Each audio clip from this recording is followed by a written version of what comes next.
আসসালামু আলাইকুম। আমি মোহাম্মদ হারুনুর রশিদ। আমি চাঁদপুর থেকে এসেছি। আমার হাতে আজকে আমি জাপানি ভিসা পেয়েছি।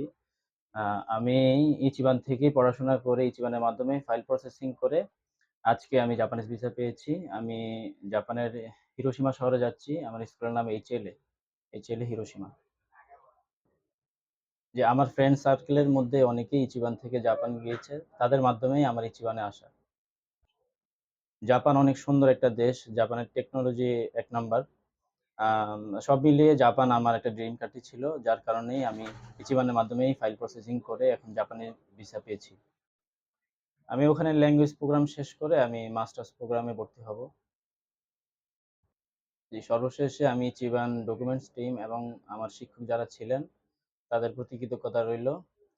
সবাই আমার জন্য দোয়া করবেন যাতে আমি সুস্থভাবে জাপান পৌঁছাইতে পারি। আর আপনারা যারা জাপান যেতে চান আপনারা অবশ্যই ইচিবানে এসে যোগাযোগ করবেন। ওনারা অনেক দক্ষ একটা টিম যার মাধ্যমে আপনারা জাপানি ভিসা ইনশাআল্লাহ পেয়ে যাবেন। আর অবশ্যই যারা জাপান যেতে চান তারা N4 লেভেলটা কমপ্লিট করবেন। তাহলে আপনাদের ভিসা পেতে সহজ হবে। সবাই আমার জন্য দোয়া করবেন। আসসালামু আলাইকুম।